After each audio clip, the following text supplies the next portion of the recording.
자, 찬송가 331장 같이 한번 불러보겠습니다. 나 주를 멀리 떠났다. 이제 옵니다. 나 죄의 길에 시달려 주여 옵니다. 나 이제 왔으니 내 집을 찾아 주여 나를 받으사 맞아 주소서. 그 귀한 세월 보내고 이제 옵니다. 나 뉘우치는 눈물로 주여 옵니다. 나 이제 왔으니 내 집을 찾아 주여 나를 받으사 맞아 주소서. 나 죄에 매여 고달파 이제 옵니다. 주 크신 사랑 받고자 주여 옵니다. 나 이제 왔으니 내 집을 찾아 주여 나를 받으사 맞아 주소서. 이 병든 마음을 고치려 이제 옵니다. 큰 힘과 소망 바라고 주여 옵니다.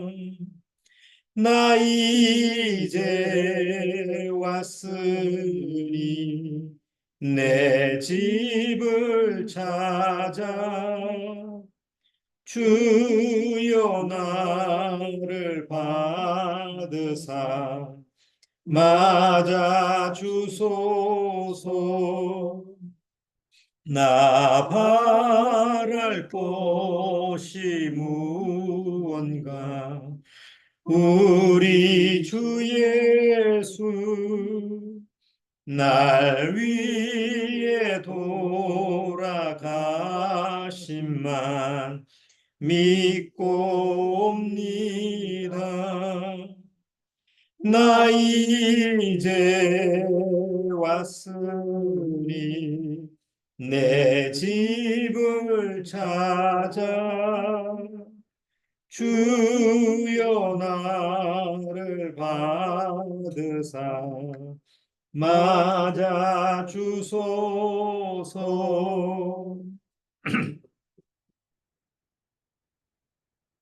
자, 잠깐 기도드리고 오늘 말씀 같이 찾아보도록 하겠습니다. 자, 기도드리겠습니다. 하나님 아버지 감사합니다. 우리가 수련회를 앞두고 하나님의 말씀을 통해서 구원의 문제를 다뤄보자 합니다. 구원은 인생의 가장 큰 목적이고 내가 태어난 그런 목적이기도 합니다. 많은 사람들이 이 사실을 잊어버리고 또 생각도 못하고 자기 나름대로의 세상의 목적과 세상 목표를 향해서 달려가고 있습니다. 그러나 그 길의 끝은, 그 결말은 사망이고 지옥길이라고 하는 것을 깨닫지를 못하고 있습니다. 우리도 그렇게 어리석은 그런 길을 갔다가 하나님의 은혜로 구원받고 나서 이제 주님의 정말 영광스러운 그 천국의 길을 우리가 걷고 있는 줄 압니다. 아무쪼록 이번 구원의 길을 전하는 여름 수련회 이 준비 과정 속에서 한 영혼이라도 구원받을 수 있는 하나님의 은혜가 베풀어질 수 있도록 주님께서 함께하여 주옵소서. 시종은 주님께 부탁드리오며 예수님의 이름으로 기도드리옵나이다. 아멘. 우리가 지난주에 구원이라는 게 도대체 뭐길래, 뭐 얼마나 그렇게 구원이 가치가 있길래 구원을 받으라고 하느냐.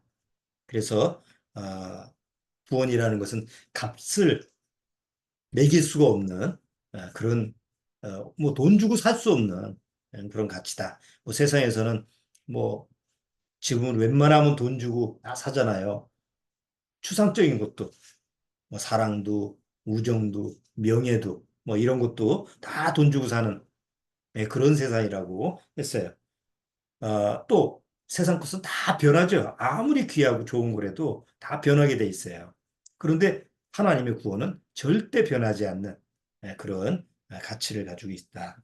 또 마지막에는 그냥 세상 것은 그냥 그 한정된 그 가치 안에서 머물러 있지만 하나님이 구원을 주시는 그 가치는 더하기가 있다는 계속 더하는 더하리라 더하리라 이런 더하는 것이 있다라고 하는 것을 우리가 지난주에 같이 한번 살펴봤습니다. 자, 그래서 오늘은 그러면 그 구원이라고 하는 게 좀 어떻게 받는 거냐? 도대체 뭐 그렇게 가치가 있고 그렇게 귀한 거고 그렇게 하나님이 주시는 그런 엄청난 은혜라고 한다면 과연 구원이라는 게 어떻게 받는 거냐? 이런 부분을 성경을 통해서 한번 살펴보고자 합니다. 아, 가장 좋은 예가 성경에는 니고데모의 예입니다.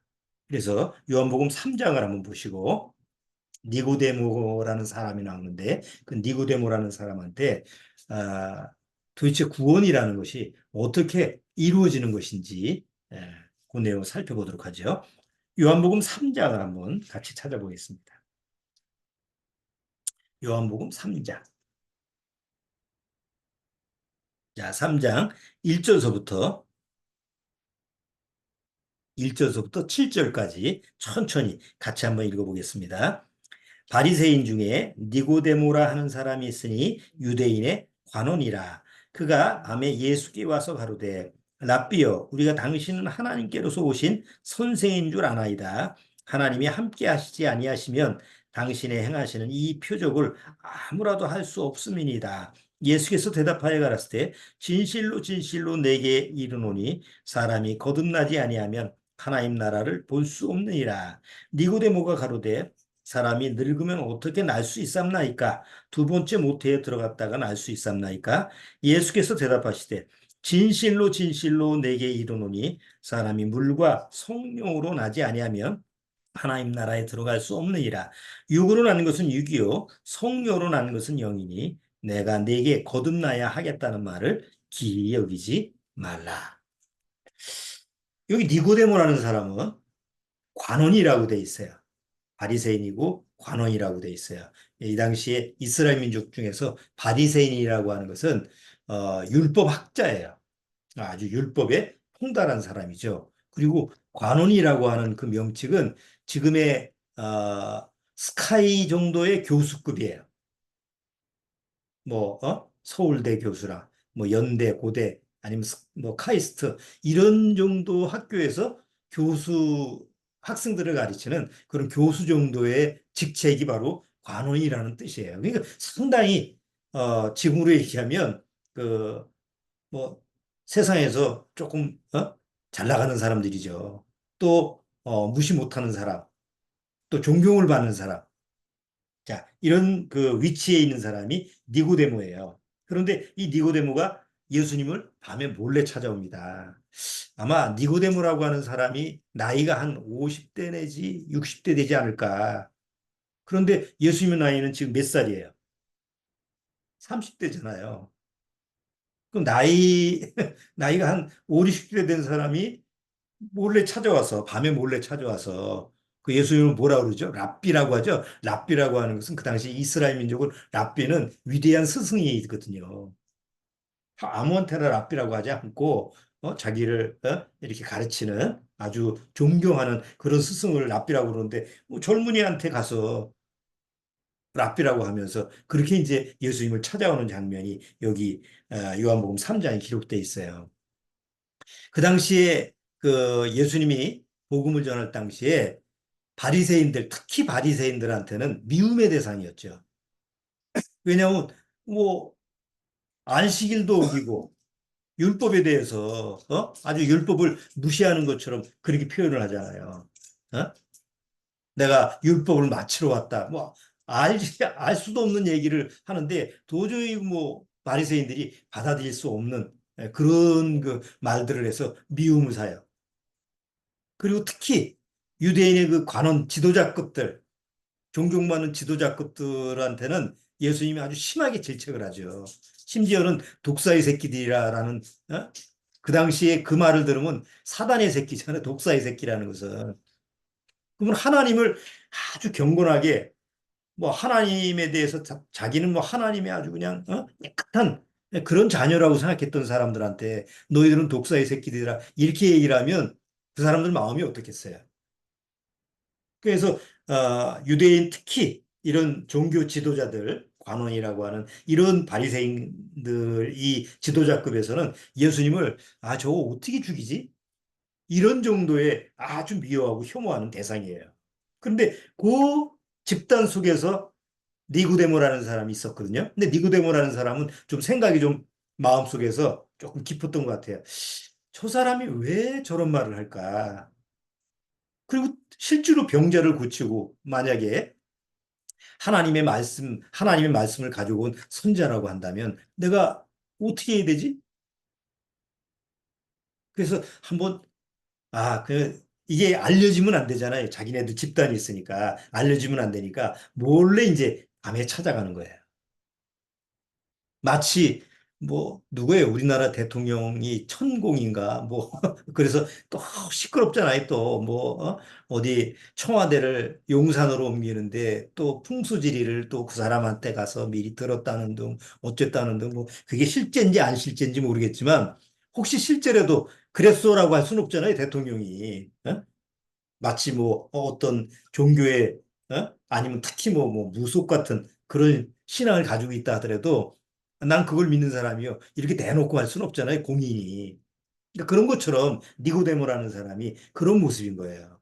그래서 이제 밤에 몰래 찾아와서 아, 젊은 사람인데도 불구하고 자기를 낮추는 거죠. 자기를 낮추고 라비어 어? 이 정도로 얘기하면 우리가 세상적으로 얘기하면 어떻게 해야 돼요? 아이고 왜 이러시냐고 왜 존경받는 분께서 뭐 이렇게 누추한 데까지 찾아오셔가지고 아주 황공스럽게 왜 또 이렇게 낮추시냐고 높이세요. 난 나이도 낮고 이렇게 이런 식으로 가야 되는데 여기 이 대사를 보면 여기 나와 있는 내용을 보면 전혀 예수님이 그렇게 대우를 하지 않는 거예요. 여기 한번 다시 한번 보시죠. 3장 1절에 바리새인 중에 니고데모라 하는 사람이 있으니 유대인의 관원이라 그가 밤에 예수께 와서 가로되 랍비여 우리가 당신은 하나님께로서 오신 선생인 줄 아나이다. 이건 굉장히 충격적인 말입니다. 그 당시에 바리새인들이나 유대인들 지도자급은 저거 어디서 굴러먹은 거야? 어디서 온 거야? 막 이렇게 좀 비판하고 아주 부정적인 모습인데 이 니고데모라는 사람은 어디서부터 왔다고요? 하나님께로서부터 왔다. 하나님의 아들이라고는 상상을 안 하고 하나님이 보내신 선지자 아니냐. 옛날 세례 요한처럼. 그렇게 하나님이 보내신 선지자가 아닐까. 이렇게 내가 생각을 하고 있습니다. 이렇게 얘기를 하는 거예요. 우리가 당신은 하나님께로서 오신 선생인 줄 아나이다. 하나님이 함께 하시지 아니하시면 당신이 행하시는 이 표적을 아무라도 할 수 없음이니다. 그러면 요 정도로 얘기하면 이 사람은 유대인의 관원이고 그 다음에 유대 사회에서는 절대적인 영향력을 갖춘 사람이잖아요.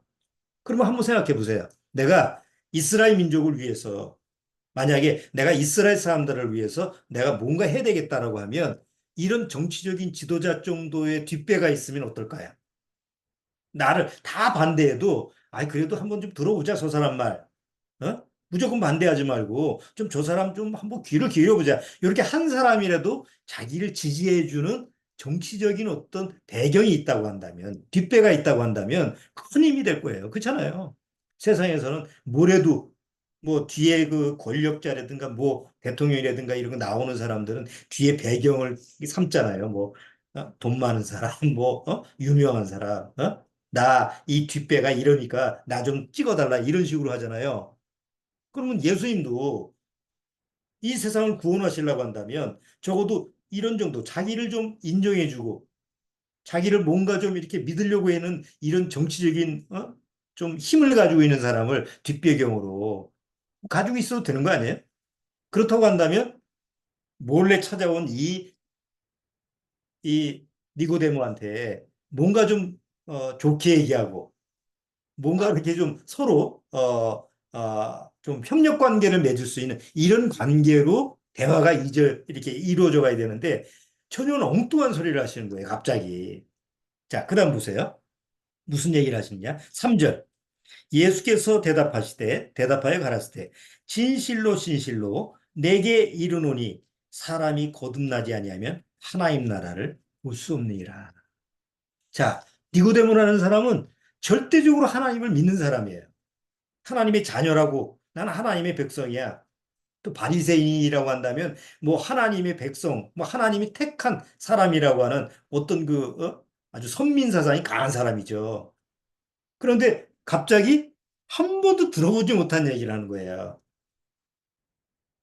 만약에 신학에 관련된 얘기, 율법에 관련된 얘기, 아니면 뭐 유대 종교에 관련된 얘기를 물어봤다고 한다면 막 척척 대답했을 거예요. 그렇죠? 이 사람은 박사니까. 그런데 태어나서 뭐 50년이든 60년이든 살아오면서 한 번도 들어보지 못한 얘기를 예수님이 그냥 한마디로 얘기를 하시는 거예요. 네가 거듭나지 아니하면 하나님 나라를 뭐라고 해요? 여기 거듭나지 아니하면 하나님 나라를 볼 수 없느니라. 왜냐? 유대인들은 늘 하나님 나라에 대한 어떤 그 강한 소망이 있거든요. 그렇죠? 하나님을 믿는 백성은. 이게 이 세상이 다가 아니야. 우리는 하나님 나라가 약속이 돼 있어. 그래서 예수님이 계속 복음을 전할 때 뭐예요? 천국의 비유, 천국의 비유, 하나님의 왕국에 대한 비유를 계속 얘기하시죠? 초점을 거기다 맞추는 거예요. 유대인들은 그것이 마음속에서 삶의 목적이니까 하나님 나라. 나는 하나님 나라에 속한 자야. 그러니까 하나님 나라에 당연히 가지. 왜 니고데모도 그랬을 거 아니에요. 근데 그렇게 그냥 하나님 나라를 보고 싶고 보기에 열망을 가득한 그 니고데모한테 그 초점을 딱 맞춰가지고 네가 거듭나지 아니하면 하나님 나라를 볼 수가 없다 이렇게 얘기하는. 여러분 우리가 구원 복음 전할 때 구원 받으세요. 뭐 요즘 뭐 구원 받으라는 얘기가 너무 흔하니까 뭐 사람들이 그냥 뭐 성경 믿고 교회 나가면 구원 받은 거지 뭐 이렇게 이제 쉽게 생각하잖아요. 거듭나라는 것도 뭐 요즘은 많이 얘기를 하니까. 근데 아마 교회도 안 나가고 또 뭐 이런 성경이라고 하는 거에 대해서 전혀 연관성이 없던 사람인데 어느 날 갑자기 예를 들어 이 사람처럼 뭐 스카이의 교수 정도 되는 분이에요. 카이스 정도 아주 대단한 양반인데 어느 날 기회가 있어서 상담을 하게 되는데 어, 당신은 반드시 구원받아야 됩니다. 거듭나야 됩니다. 한 번도 들어오지 못한 얘기를 들었다고 한다면 어떨까요? 그 사람이 알고 있는 세상 모든 거에 대해서 질문하면 답변할 수 있는 사람이지만 한 번도 들어보지도 못하고 한 번도 생각하지도 못한 걸 얘기했을 때는 당황할 거 아니에요. 아마 여러분들도 그런 경험이 있을 거예요. 저도 마찬가지예요. 처음에 교회 어릴 때서부터 교회 생활을 뭐 한 10여 년 했었는데도 불구하고 너 거듭나야 된다라는 말을 들어본 적이 없어요. 들었지만 뭐 그냥 뭐 설교 때 그런 얘기를 해서 들었을지 모르지만 한번 뭐 내가 정말 거듭나야 되겠다 이런 생각을 해본 적이 없으니까 어느 날 구원받은 목사님이 나한테 너 구원받았냐? 너 거듭난 적이 있냐? 라는 질문을 했을 때는 뭐 말문이 막히는 거예요. 왜? 한 번도 들어보지 못했다고 생각하니까. 그리고 실제로 거듭난다는 사실을 내가 모르니까. 이 니고데모라는 사람이 그렇다는 거죠. 다시 말해서 거듭난다라고 하는 말은 세상에서 배우는 단어가 아니에요. 그러니까 아무리 세상의 지식과 학식과 뭐 어떤 분야의 박박사를 할지라도 이 거듭난다라고 하는 것은 오직 하나님 앞에서 하나님과 나하고 대면해서 풀어야 될 문제인 거죠. 다른 종교에도 없어요. 기독교라는 종교에도 없어요. 캐톨릭이라는 종교에도 없어요. 오직 하나님의 말씀 앞에 와서 하나님과 나하고 대면해서 이 문제를 풀어야만이 적용이 되는 그것이 거듭난다는 거예요. 그런데 여기 니고데모는 지금 누굴 만났어요? 바로 말씀의 중심인 예수님을 만난 거예요. 하나님 자신을 만난 거죠. 그래서 하나님이 아들의 형상으로 오신 그 예수님을 통해서 니고데모한테 얘기하는 거예요. 네가 거듭나지 아니하면 하나님 나라를 볼 수 없느니라. 자, 그러니까 니고데모가 4절에 보세요. 니고데모가 가로되 사람이 늙으면 어떻게 다시 태어날 수 있습니까? 자, 그 말을 듣고 나서 그 사람이 가지고 있는 지식과 자기 경험을 총통 틀어서 생각해 보니까 단어의 문맥상 거듭나라는 것은 태어나라는 거잖아요. 그러니까 born again이에요. 다시 본이라는 것은 태어나잖아요. 본 어게인. 다시 태어난다는 얘기니까 이 사람이 내가 태어난다라는 건 엄마 뱃속에서 태어나는 경험밖에 없잖아요. 그러니까 그 사람의 상식과 그 사람의 지식 속에서 그 사람의 논리 속에서는 그러면 엄마 뱃속에 또 들어갔다 나오는 거 말고는 더 이상 생각할 게 없는 거죠. 그렇지 않겠어요?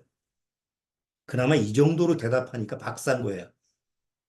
웬만한 사람은 이렇게도 얘기를 못해. 예?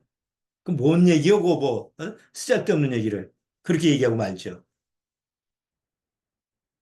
니고데모가 가로되 사람이 늙으면 어떻게 날 수 있삼나이까? 그게 이 사람이 상당히 지금 나이가 있는 거죠. 내가 이렇게 나이가 늙었는데 어떻게 엄마 뱃속에 또 들어갔다 나오라는 말입니까? 말도 안 되는 얘기를 하고 있어요. 그렇게 얘기하는 거예요.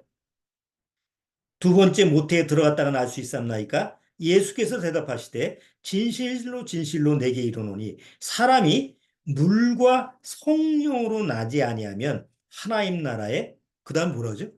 들어갈 수 없느니라. 앞에는 네가 거듭나지 아니하면 하나님 나라를 볼 수 없다. 이렇게 얘기하는데 이제 두 번째 얘기하실 때는 네가 거듭나지 아니하면 뭘로? 물과 성령으로 거듭나지 아니하면 하나님 나라에 들어갈 수가 없다. 이걸 한 단계 더 나간 거죠. 아예 딱 선을 긋은 거예요. 그 다음에 6절 보세요. 육으로 난 것은 육이요 성령으로 난 것은 영이니 내가 내게 거듭나야 하겠다는 말을 기이 여기지 마. 기이라는 게 뭐 기이하다. 기이하다라는 것. 어떤 걸 봤는데 너무 기이해. 예?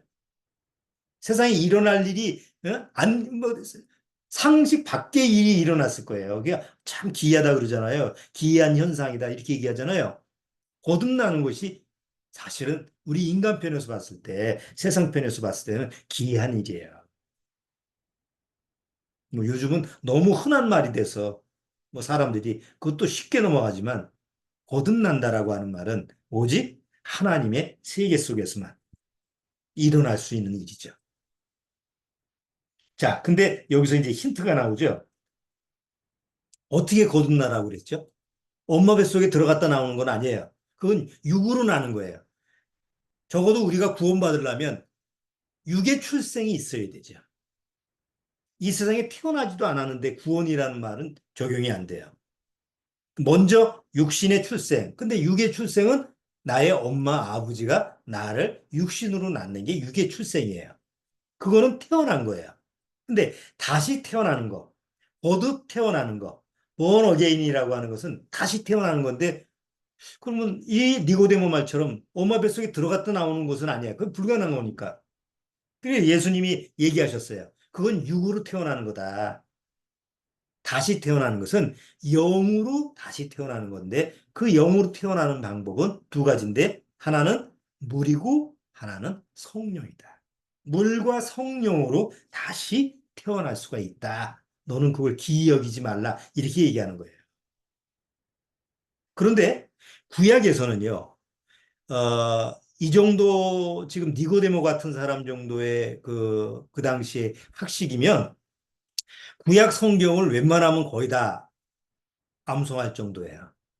특히 이게 남을 가르치기 때문에 이스라엘 백성을 가르치기 때문에 중요한 구절 그렇잖아요. 뭐 설교로 성경 전체를 다 읽을 수는 없잖아요. 그러니까 설교를 할 때 어때요? 중요한 우리가 알아야 할 대목 어떤 핵심적인 부분을 얘기를 하면서 그 부분을 가르치잖아요.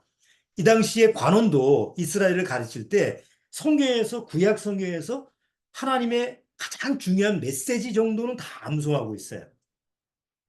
왜? 가르쳐야 되니까. 근데 그중에 에스겔서 36장에 보면 그것도 주로 많이 알고 암송하고 가르치는 대목이에요. 자, 그게 뭔지 한번 보시죠. 에스겔서 36장. 구약의 에스겔서.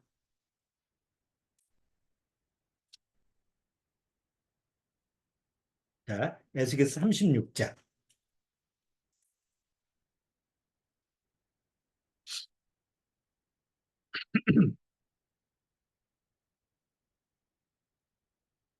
자, 36장 25절 보세요.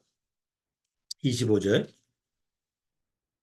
맑은 물로 너희에게 뿌려서 너희로 정결케 하되 곧 너희 모든 더러운 곳에서와 모든 우상을 섬김에서 너희를 정결케 할 것이며 자 26절에 뭐라고 되어 있죠? 또 새 영을 너희 속에 두고 새 마음을 너희에게 주되 너희 육신에서 굳은 마음을 제하고 부드러운 마음을 줄 것이며 또 내 신을 너희 속에 두고 너희로 내 율례를 행하게 하리니 너희가 내 규례를 지켜 행할지라. 여기 에스겔서에 보면 하나님이 마지막 때 이스라엘 민족한테 할 약속이에요. 에스겔 36장에 보면 전 세계로 이렇게 흩어져 있는 전 이방 세계로 흩어져 있는 이스라엘 민족을 내가 다시 모으겠다. 그런데 그들이 이방 세계에 가서 우상을 섬기고 내 이름을 욕되게 했기 때문에 그들을 다시 불러서 내 영광을 위해서 니들 때문에 그런 게 아니라 하나님의 영광, 하나님의 이름의 영광을 위해서 너희를 다시 이 고토 이스라엘 땅으로 돌아오게 해서 너희를 고치는데 어떻게 해준다고요? 새 영과 새 마음을 너희 안에 주겠다. 이게 이스라엘한테 약속이에요. 이스라엘 민족 그 가르치는 지금 니고데모 같은 사람이 이스라엘한테 주로 뭘 가르치냐면 하나님이 주신 약속을 가르쳐요. 앞으로 하나님의 약속이 이럴 거다. 이럴 거다. 하나님의 약속이 이것이니까 너희들 믿고 기다려라. 이게 약속을 기다리는 거거든요. 지금 에스겔서도 틀림없이 이 니고데모가 가르치는 이 대목이었을 거예요. 문제는 이 내용을 가르치긴 하지만 뭔 얘기인지를 알 수가 없었던 거예요. 그러니까 예수님이 거듭나야 되겠다. 아까 에스겔서 36장이 거듭나는 얘기인데, 예? 그렇죠? 물과 성령으로 거듭나는 얘기를 하고 있는데 그걸 가르치는 이 니고데모라는 사람은 그게 도대체 뭔 얘기인지를 모르는 거예요. 우리나라의 신학교가 얼마나 많습니까? 신학대학이 얼마나 많습니까? 그 유명한 그 교수분들 뭐 외국에서 박사학위 받고 그런 분들이 많아요. 성경을 가르칠 때 뭐 여러 가지 성경에 관련된 뭐 신학, 구약 뭐 다 히브리어 뭐 이런 걸 가르치는 교수분들이 많잖아요. 엉터리로 가르치질 않아요. 외국에서 배웠으니까. 가르치는 것 복음적인 얘기를 똑같이 가르치는데 실상 본인은 그게 뭔지를 모르는 거예요. 니고데모하고 똑같은 모습이죠. 우리가 구원하고 관계없어도 성경에 관련된 지식을 알고 다루고 가르칠 수 있다는 거예요. 근데 결국은 뭘 못 받았어요? 구원 못 받았어요. 거듭나지 못했어요. 왜? 바로 물과 성령으로 거듭난다라는 실질적인 경험이 있어야 되는데 그 실질적인 경험을 하지는 못했기 때문에. 자, 그러면 구원은 어떻게 받느냐? 여기 그대로예요. 물과 성령으로 받으면 돼요. 자, 그런데 물과 성령으로 받는다라는 물이라고 하는 것은 성경에서 하나님의 말씀을 뜻해요. 물은 물의 그 역할이 뭐죠? 우리가 마시고 그 생명을 유지하는 것도 물이지만 항상 더러운 거를 씻는 것을 물로 하잖아요. 뭐 여러분 밖에 직장 나가서 아니면 어디 밖에 나갔다 돌아오면 항상 뭐예요? 손을 씻고 또 샤워를 하고 그러잖아요. 그러니까 항상 깨끗하게 나를 씻는 그 역할이 물이에요. 그래서 아까 에스겔서 36장에도 물로 너희를 씻어 주겠다. 그렇게 얘기하죠. 그다음 성령이라는 것은 바로 하나님의 영이에요. 그래서 거듭나지 못한 사람이 여기 있다 그러면 하나님이 그 사람에게 물로 씻기고 하나님의 영을 그 안에 두겠다. 그 안에 주겠다라는 말이에요. 그렇게 되면 이 물과 성령이 적용이 되면 내가 하나님 앞에서 거듭날 수 있는 거예요. 다시 말해서 구원받을 수 있는 거야. 그런데 이게 누가 하는 일이냐? 이런 일을 누가 하죠? 목사가 합니까? 교회 가면 이런 일이 일어나요? 당연히 목사나 교회도 그 역할을 감당하지만 실제로 이 구원이라는 말, 이 거듭난다라고 하는 이 일을 하시는 것은 하나님 자신이에요. 이걸 몰라요, 사람들이. 다 대행업자가예요. 그런데 성경에서는 이 영혼 구원, 거듭남이라고 하는 것은 오직 하나님의 영역이에요. 하나님만이 하실 수 있는 거예요. 그래서 위로서부터, 너희가 위로서부터 나야 된다. 그렇죠? 위의 것을 찾으라. 위로서부터 오시니. 계속 위에서부터. 아래에서는 나올 수가 없어요. 오직 거듭난다라고 하는 건 위로서부터 일어나는 하나님의 역사예요. 그래서 하나님이 하셔야 돼요. 자, 그 구원이 어떻게 이루어지느냐, 이런 방법을 잠깐 살펴보겠습니다. 그래야만이 다음, 하나님의 말씀대로 우리가 구원을 받을 수 있는 이런 말씀을 처리하니까. 자, 구원을 이루는 방식은요, 마치 내 영혼의 이식 수술하고 똑같아요. 그렇다고 어디 세상에서 영혼 이식 수술한다 그러면 거기 가면 안 돼요. 이거는 사람이 하는 게 아니라 어디 병원처럼 차려가지고 하는 게 아니라 하나님이 하시는 일을 제가 한번 이해가 쉽게 여러분이 이해를 하기 쉽게 단어 표현을 쓰는 거예요. 영혼 이식 수술하고 똑같아요. 자, 내가 어디가 아픈데 어디가 아픈지를 모르겠어요. 그럼 누굴 찾아가야 돼요? 당연히 의사를 찾아가죠. 그럼 의사가 어떻게 오셨어요? 내가 지금 몸이 좀 이상하게 어디가 아픈데, 어디가 아픈지를 모르겠어요. 그러면 여러분이 병원 가서 다 경험을 해보시겠지만, 요새 병원 가면 일단 뭐부터 찍어요? 엑스레이 찍고, CT 찍고, 그다음에 MRI 찍고, 이거 검사하는 게 많죠? 병원에서 하루 종일 검사해야 돼요. 그리고 나중에 검사 결과가 나오면 이제 의사가 부르죠. 아무개 오세요. 그 의사가 그 쭉 검사한 그 자료를 보고 당신은 상태가 이렇습니다. 그러니까 뭐 암이다 그러면 이걸 떼어내야 됩니다. 위암이다. 뭐 대장암이다. 뭐 이렇게 만약에 심각한 당신은 죽을 병이니까 이거 빨리 수술해야 됩니다. 이렇게 하면 어떻게 해야 돼요? 수술을 받는 거죠. 그렇죠? 이거 원리가 똑같은 원리예요. 이해하기 쉽게 의사는 성령님이에요. 내가 인생 살다가 정말 왜 내가 사는지 모르겠어. 도대체 내가 사는 목적이 뭔지 모르겠어. 삶의 의미가 없어. 그래서, 아, 뭐, 누가, 내 아는 지인이나 가족이나 너 구원받아야 돼. 뭐, 무심코 그렇게 듣다가 자꾸 얘기하니까 나도 한번 구원에 대해서 알아봐야 되겠다. 그래서 이제 구원받은 교회에 와서 상담을 받는 거예요. 자, 그때서부터 성령님이 그 구원받지 못한 그 사람을 다뤄요. 아무 교회에서 어서 오세요 하는 뭐 교회 여러 먼저 구원받은 성도들도 있고 또 상담해 주는 교사도 있고 또 말씀으로 설교도 하고 이렇게 목사님도 있고 다 교회 속에서 다 역할을 분담하지만 실제로 보이지 않는 성령님이 그 사람의 영혼을 인도하는 것이 시작이에요. 그렇게 해야 돼요. 성령님이 인도함이 없으면 주변적인 게 아무리 뭐 교회도 있고 뭐 목사도 있고 상담인 교사도 있고 또 커피 타다 주는 뭐 집사님이 있고 법석을 떨어도 결과는 구원하고 관계없어요. 처음서부터 성령의 역사가 있어야 돼요. 왜? 그 성령님이 의사이기 때문에. 자, 의사가 내가 구원받지 못한 상태인데 내가 어디가 아픈지 모르잖아요. 하나님 앞에서 내 상태가 어떤지를 모르는 거예요. 그래서 성령님이 의사인 성령님이 성경이라는 말씀을 통해서 나를 진단을 해요. 엑스레이 찍고 MRI 찍고 CT 찍듯이 성경을 통해서 나의 모든 면을 찍어요.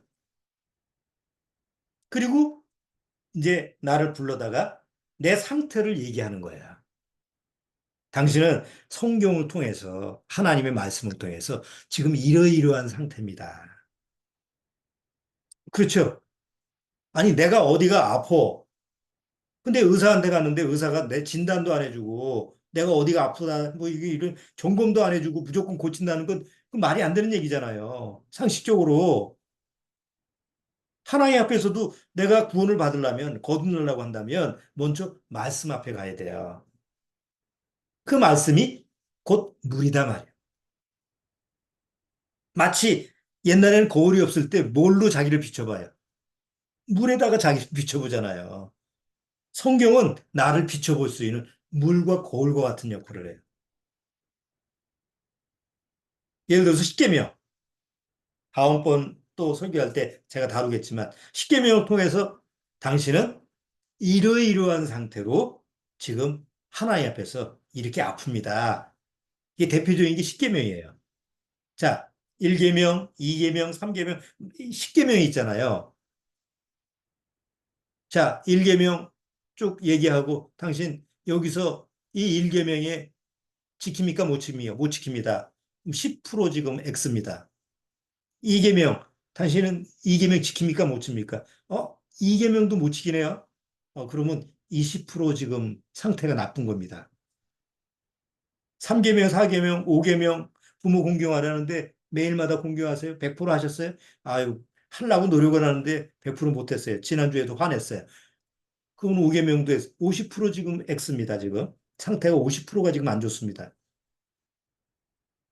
마지막 10계명 가서 정말 이 세상에 탐하는 게 없습니까?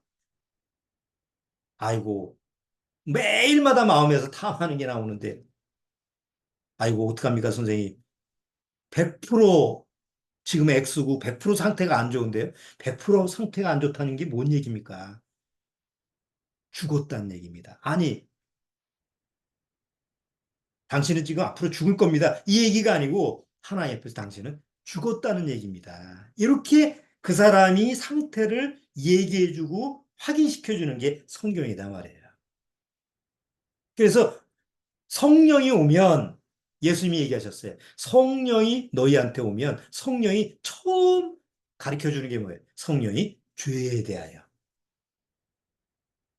의에 대하여, 심판에 대하여 너희를 뭐 이렇게 책망하시라 이렇게 하는데 첫 번째가 죄에 대하여예요. 당연하죠. 내가 아프면 의사한테 갔는데 뭐 상장 얼마나 받으셨어요? 세상에 얼마나 성공하셨어요? 세상에 뭐 당신은 뭐 이런 걸 묻질 않잖아요. 의사가 쓸데없이. 예? 당신 취미가 뭐예요?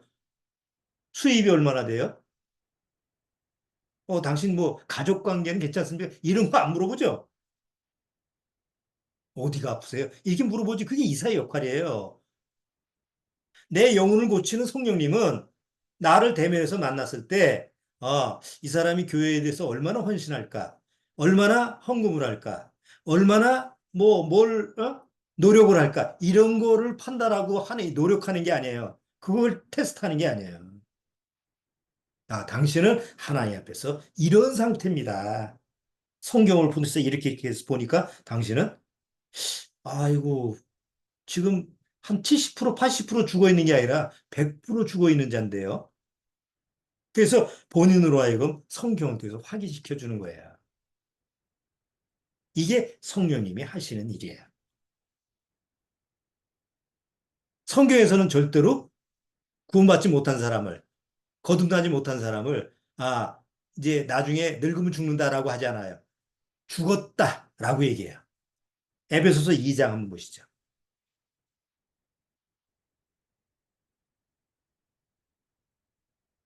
자, 오늘은 뭐 해답적인 얘기를 드리는 게 아니고 힌트를 드리는 거예요. 어떻게 구원을 받는 거지? 이런 성경에서 어떻게 우리가 하나님이 우리를 구원시키시는가라는 힌트만 제가 드리는 거예요. 자, 에베소서 2장 1절. 자, 2장 1절. 찾으셨으면 같이 읽어보죠. 너희의 허물과 죄로 죽었던 너희를 살리셨도다. 죽었던이죠, 죽었던. 이미 죽어 있는 거예요. 그러니까 구원받지 못하면, 거듭나지 못하면 이미 하나님 앞에서는 죽어 있는 자예요. 그냥 육신적으로만 살아있는 거지, 하나님 편에서 봤을 때는 이미 죽어 있는 자예요. 본인만 모르는 거지. 그래서 구원을 받으려면, 거듭나려면 뭐부터 알아야 돼요? 내가 하나님 앞에서 죽은 자구나. 이미 죽었구나. 그럼 죽은 자가 뭐래요? 죽은 자가 뭘 자랑하고, 죽은 자가 뭘 애를 쓰고, 죽은 자가 무슨 노력을 하고, 아무것도 할 게 없잖아요. 죽었으니까. 그거서부터 성경을 통해서 깨달아야만이 구원받을 수 있는 거예요. 그게 쉽지 않아요. 아니, 멀쩡히 살아있고 밥 먹고 지금, 돈 벌러 나가고, 뭐 모든 걸 다 아는 사람한테 당신은 죽었다라고 하는데 그게 믿어져요? 죽었다 깨나도 그건 안 믿어지는 거잖아요. 그래서 성령님의 역사가 있어야 되는 거예요. 왜? 그것까지 깨닫게 하는 게 성령님이에요. 왜? 그것만 깨달으면 구원 쉽게 받아. 근데 그거를 내가 죽었다라는 사실을 그거를 받아들일 수가 없으니까 절대 다시 태어날 수가 없는 거예요. 다시 태어난다라는 건 죽어야만이 다시 태어날 수 있죠. 산 사람이 또 거듭 태어난다는 말은 성립이 안 되잖아요. 자, 그러면 내가 의사가 당신 AI가 쓸데없이 또 저렇게 간섭을 하네. 일시적으로 길찾기 결과를 찾을 수 없습니다. 잠시 후에 다시 시도해 주세요. 자, 의사가 환자 상태를 이제 성경을 통해서 너는 죽었어라고 얘기하면 하나님 앞에서 나 죽었어요? 이걸 정말 받아들인 사람은 마음에 어떤 마음이 들까요? 그럼 어떻게 살아야 되죠? 그렇죠? 어떻게 살아야 됩니까? 그런데 세상 종교는 뭐라고 그래요? 기도 열심히 하라고 그러고 헌신하라고 그러고 집 팔아서 헌금하라고 그러고 저 교도소 아니면 양로원 아니면 어디 가서 선한 일 하라고 그러고 아니면 저 아프리카에 가서 뭐 선교 활동하라고 아니 죽은 사람 보고 그거 하면 구원받는다 그러면 구원받아지? 말이 안 되는 얘기 아니에요. 세상 기독교라는 종교가 그렇게 시키는 거예요. 근데 성경은 그렇게 얘기하지 않아요. 죽었어. 너는 하나님께서 죽었어. 그럼 뭐예요? 죽은 거예요. 더 이상 덧붙일 말이 없어요. 의사가 지금 암덩어리가 있어가지고 이제 며칠 있으면 죽을 수밖에 없어. 그럼 그 사람을 살리는 건 그걸 떼어내면 살 수가 있어. 그럼 어떻게 해야 돼요? 그 사람을 수술실로 들어가서 어떻게 해요? 산채로 그걸 꺼내나요? 그러면 죽죠. 어떻게 해요? 그 사람을 마취시키죠? 가죽음 상태에 두죠. 마취는 가죽음이에요. 그러다가 진짜 죽는 사람들 많잖아요. 그러니까 수술을 하려면 그 썩어 문드러진 그 암덩어리를 꺼내려면 그 사람을 가죽음 상태로 만들어야 되듯이 하나님 앞에서 성령님은 내가 죽어 있는 상태에서 거기서 새 영과 새 마음을 넣어주려면 내가 완전히 죽어 있는 상태가 돼 있어요. 그 수술실이 어디냐? 십자가라는 수술실이에요. 그렇죠? 그런데 새 영과 새 마음은 어디서 나요? 새 영과 새 마음. 또 어디 가서 뭐 아무 나무에서 따나? 아니죠. 새 영과 새 마음은 잘 보세요. 이거 장기 이식하고 똑같아요. 쉽게 설명해서 내 장기가 이거 간이 그냥 다 썩어가지고 못 써요. 그러면 내가 살려면 누구의 가족이나 또 나하고 맞는 사람의 간의 이식을 받으면 살 수 있죠. 그럼 수술실로 들어가면 똑같이 들어가죠. 이쪽 사람은 이쪽 수술실로, 저쪽 사람은 간 이식을 줄 사람은 저쪽 방에, 간 이식을 받을 사람은 이쪽 방에. 그렇죠? 똑같은 시간에 수술을 해서 건강한 사람의 간을 뭐예요? 나한테 주죠? 그럼 내가 살 수가 있죠. 뭐, 이 사람은 뭐, 자기 거 하나 없어지지. 그게 장기 이식이잖아요.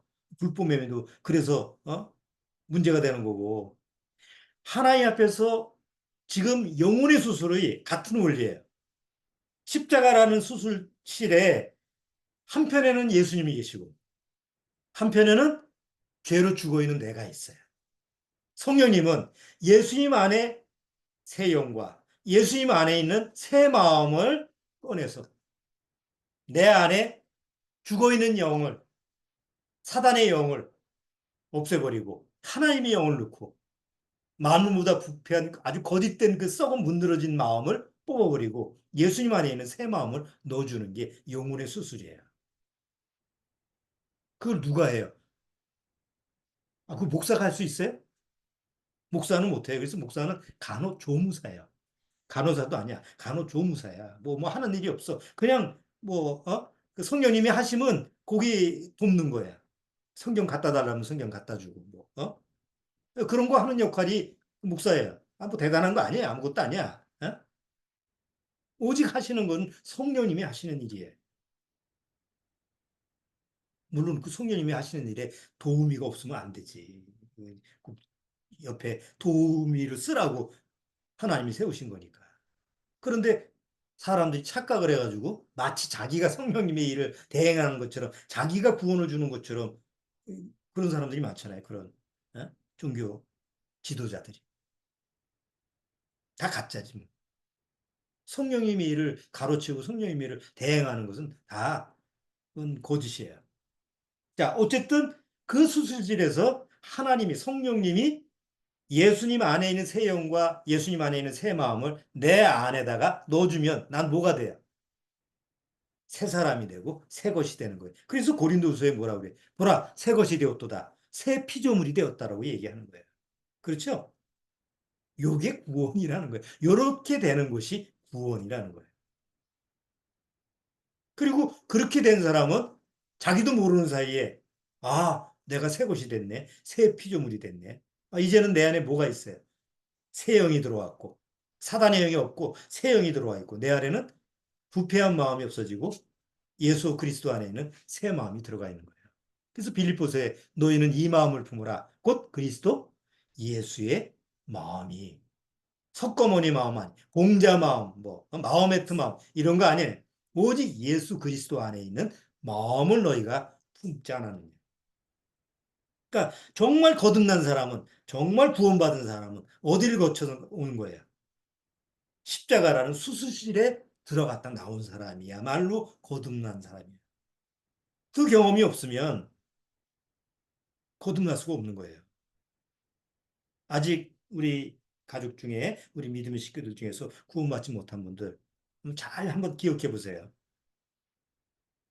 내가 아직 구원받지 못하고 내가 아직 거듭나지 못한 이유는 바로 그 수술실에서 들어간 경험이 없었던 거예요. 그런데 내가 마음속에서 나 정말 구원받고 싶다. 나 정말 거듭나고 싶다. 라는 마음이 정말 간절하다면 성령님은 나를 그 십자가라는 수술실로 데려가서 죽어있는 나에게 정말 썩어 문드러진 그 냄새나는 거짓된 마음, 사단의 영, 나를 망하게 했던 그 지옥 가게 만든 그것을 다 뽑아버리고 예수님의 영과 예수 그리스도 안에 있는 새 영과 하나님의 영과 그 새 예수님의 마음, 순수하고 100% 깨끗한 거짓이 없는 그 마음을 내 안에 넣어주시는 거예요. 그리고 이제 너는 새 것이야. 너는 새 피조물이야. 새 사람이 되었어. 라고 선언을 하시는 거죠.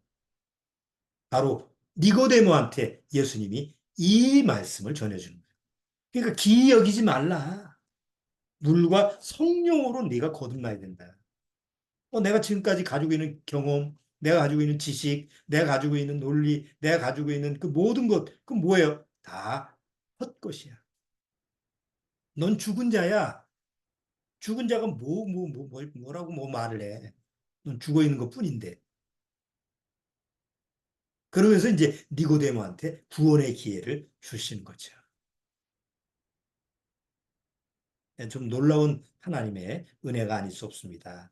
앞으로 이제 다음 주서부터 과연 성경이라고 하는 그 물의 역할을 하는 나를 깨끗이 씻게 하는 그 말씀의 역할을 하는 그 성경이 나를 어떻게 구원으로 이끌어가고 어떻게 영혼의 수술을 하고 이런 부분을 또 계속 나아가도록 하겠습니다. 그렇기 때문에 성경을 좀 우리가 설교를 지금 구원에 관련된 설교를 계속 순서대로 하고 있기 때문에 잘 들으시면 성령님이 나를 이렇게 영혼을 하나님 편에서 이렇게 수술을 해서 영혼의 수술을 해서 이렇게 새롭게 새로운 사람이 되게 하는구나라는 것을 실제로 경험할 수 있는 아주 특별한 기회를 맞이할 수 있습니다. 꼭 한번 끝까지 잘 들어보시기 바랍니다. 자, 오늘 여기까지 하도록 하죠.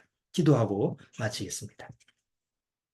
하나님 아버지, 아무쪼록 이번 기회에 구원받지 못한 우리 가족이 있다고 한다면 꼭 구원받을 수 있는 그 하나님의 축복을 주님께서 허락해 주옵소서.